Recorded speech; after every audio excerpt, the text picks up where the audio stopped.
जय गौ माता, वंदे गौ मातरम। हमें स्वस्थ रहने के लिए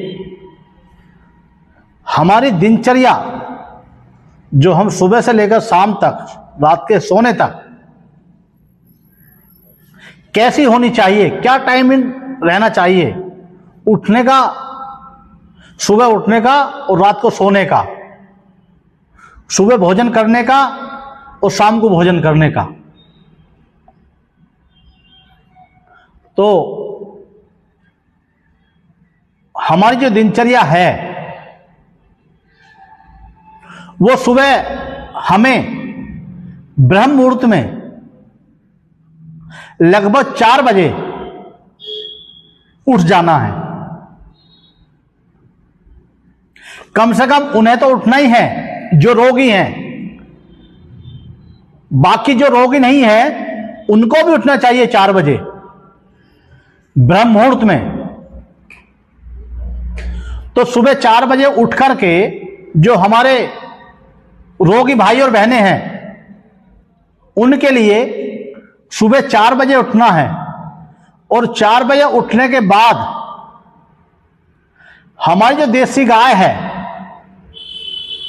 उसके पास में जाना है और वहां से गौमूत्र लेकर के आना है देसी गाय का। वो गाय अगर बछड़ी है तो वो 1.5 साल से ऊपर की एज की होनी चाहिए। अगर वह गर्भवती है तो गर्भ धारण करने के बाद 1.5 महीने तक हम उसका गौमूत्र नहीं ले सकते। अगर वो गाय ब्याह गई है तो 1.5 महीने ब्याने के बाद भी गौमूत्र हम सबको नहीं लेना चाहिए।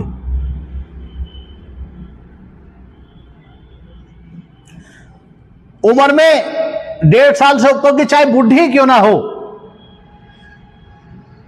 अमावस्या और एकादशी को भी हमें गौमूत्र लेना नहीं चाहिए।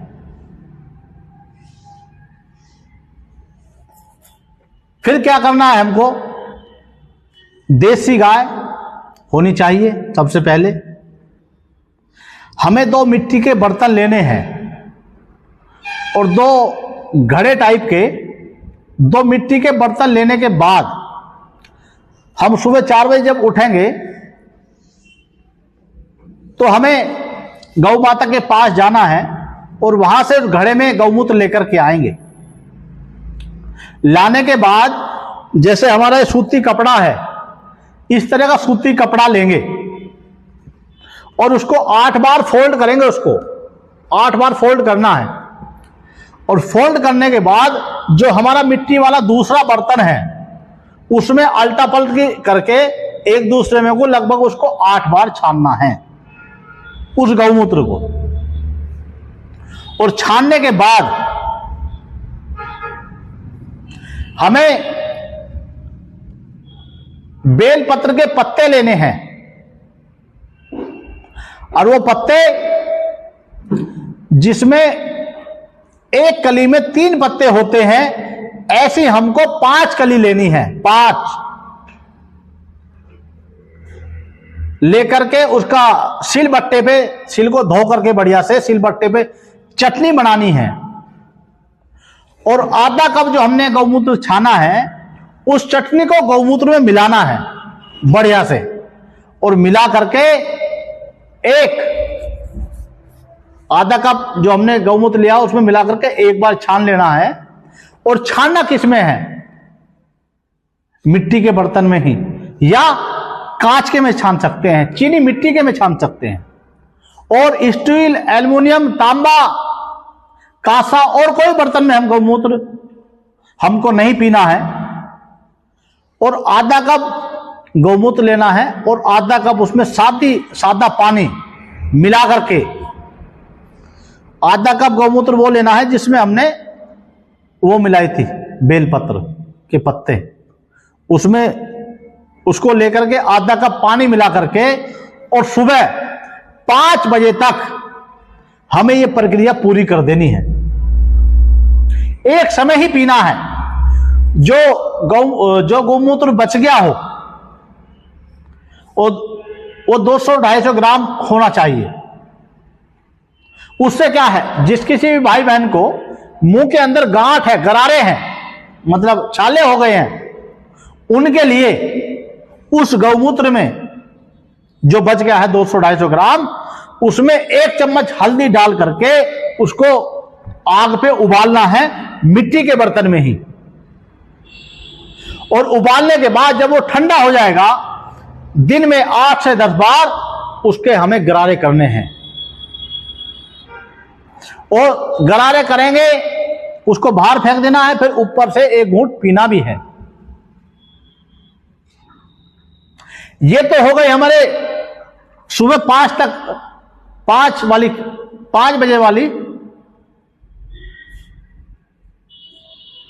बजे वाला जो हमारा टाइम है, उस टाइम का जो हमें गौमूत्र लेना है, तो 5 बजे तक हमारी वो प्रक्रिया समाप्त हो जानी चाहिए। दूसरा, जब भी हम पानी पिएं,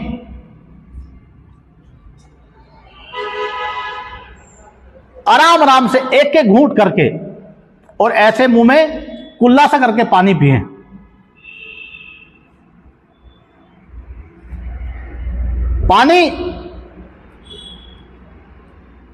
पानी पीने के लिए आप गुनगुना पानी भी पी सकते हैं, नॉर्मल पानी पी सकते हैं। उसमें सुबह सबसे पहले हमें उठ के गर्म पानी या गुनगुने पानी का या सादे पानी का ही प्रयोग करना है। 4 बजे उठें, 4 बजे सबसे पहले पानी ही पीना है। आधा गिलास, 1 गिलास, उससे ज्यादा नहीं, जरूरत नहीं है उससे ज्यादा, और कुल्ला कर करके पीना है।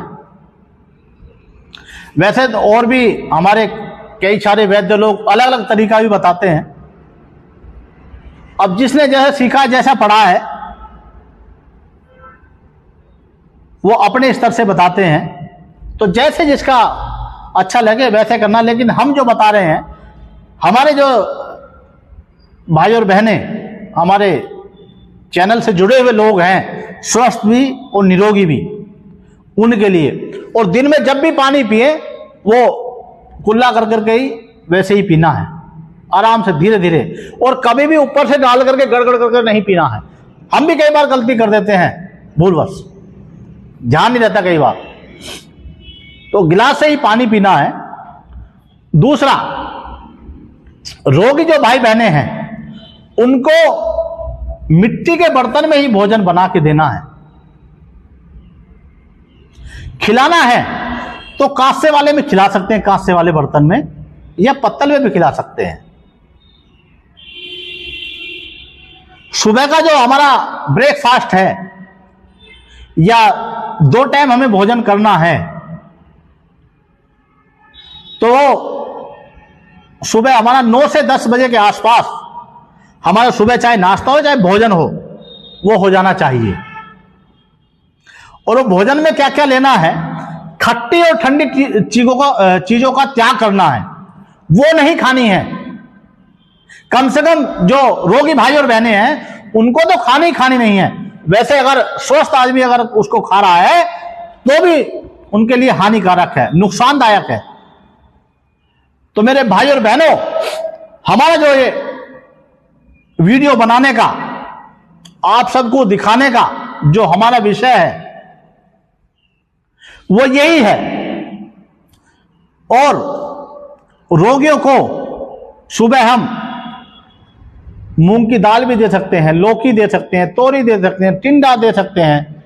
और बादी चीजों से बचना है, राजमा, छोले, गोभी, आलू जिनसे गैस बनती हो, ऐसे जो सब्जियां हैं उनसे बचना है। दूसरा, हम खिचड़ी भी खा सकते हैं। और आटे में हमें गेहूं का त्याग करना है। गेहूं के अलावा हमारे कोई से भी अनाज हो, मोटे अनाज, उनकी हम किसी की भी रोटी खा सकते हैं। जौ, ज्वार, रागी, बाजरा, चना, मंडवा, अन्य मक्का, किसी का भी आप रोटी बना के खा सकते हैं, गेहूं को छोड़ करके। कम से कम रोगी को तो नहीं खानी चाहिए। वैसे अगर स्वस्थ आदमी नहीं खाएगा तो उनके लिए भी अच्छा है, क्योंकि गेहूं के अंदर एक जो चिपचिपा पदार्थ उसमें पाया जाता है, वो हमारी बॉडी के अंदर रोग पैदा करता है, हमारे पेट में आंतों में चिपक जाता है। इसलिए उसको मना किया जाता है, क्योंकि हमारे जो बड़े बुजुर्ग थे वो कोई भी गेहूं का कम से कम प्रयोग करते थे, मोटे अनाज का प्रयोग करते थे। बाजरे का मैक्सिमम प्रयोग होता था, चने का होता था, ज्वार का होता था, जई का होता था, सिंगाड़ा है, कुट्टू है। गेहूं को छोड़ करके सारे ले सकते हैं मोटे अनाज। तो फलों में हमको जो खट्टे फल हैं उनको छोड़ करके केला भी कम खाना चाहिए।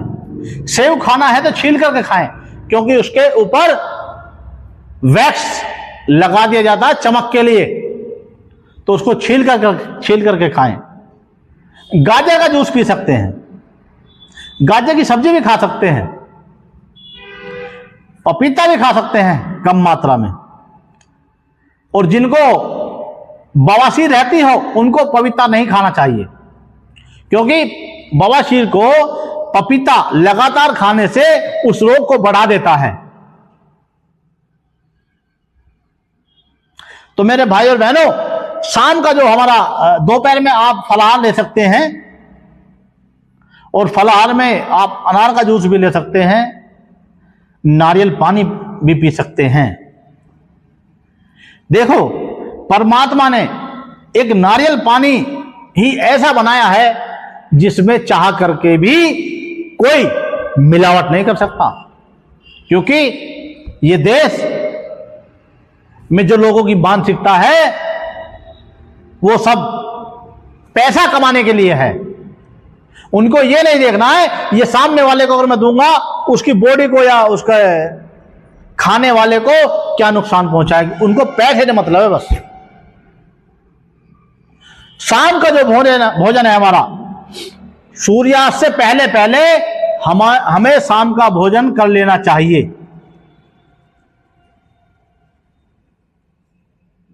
वो कितने बजे? 5:30 मैक्सिमम 6 बजे से पहले पहले हमें रात्रि का शाम का भोजन कंप्लीट हो जाना चाहिए। हमें रात को अगर भूख लगती है तो हम आधे 1 गिलास में थोड़ी सी हल्दी डाल करके देसी गौ माता का दूध ले सकते हैं।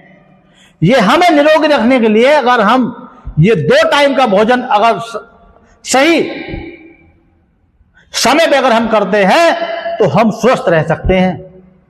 रोगी भाइयों को तो करना ही है, लेकिन हम जैसे भाई बहने जो स्वस्थ हैं वो भी इस दिनचर्या को अपना करके स्वस्थ रह सकते हैं। और रात्रि में जो हमारे सोने का जो टाइम है 10 बजे से पहले पहले सो जाना चाहिए, तभी हम 4 बजे उठ पाएंगे। और हमारे जो रोगी भाई हैं वो पैकेट की चीजों का कोई भी प्रयोग नहीं करेंगे। ब्रेड बंद, ठीक है, बिस्कुट, मैदे वैदे का कोई भी आइटम जो हमें पैकेट में मिलता हो, चाहे वो नमकीन हो, चाहे वो बिस्कुट हो, चाहे वो रस हो, चाहे वो बंद हो, चाहे वो बर्गर हो, चाहे वो ब्रेड हो, पता नहीं क्या क्या बोलते हैं, हॉट डॉग, ऐसे ऐसे फास्ट फूड है, लोग बागों को खाने में मजा आ रहा है। बाद में पता चलेगा कि उसके परिणाम क्या हैं। मोमोज, ऐसे ऐसे फास्ट फूड जो हमारे शरीर के अंदर हमें अभी नहीं दिख रहा है, लेकिन आने वाले समय में हमें हमारी बॉडी के अंदर वो विकार पैदा करेंगे। तो किसी भी भाई बहन को इन चीजों का प्रयोग जो पैकेट में पैक होकर अगर हमें मिल रही है, तो हमें वो रोग मिल रहा है, वो सीधा हमको रोग मिल रहा है। क्योंकि आप घर के अंदर आटे को बांध करके रख लीजिए और वो शाम तक भी नहीं चल पाएगा अगर आपने फ्रिज में नहीं रखा, खराब हो जाता है। तो ब्रेड, बन, बर्गर या और जितने भी ये फास्ट फूड हैं, ये कैसे टिक पा रहे हैं? तो मेरे भाई और बहनों, इन सभी में प्रोजेटिव और कई सारे ऐसे केमिकल डाल करके जिससे कि ये खराब न हो, खराब तो नहीं होंगे लेकिन उनको खाने से हम जरूर खराब हो जाएंगे, क्योंकि उनके अंदर केमिकल डाल दिया गया।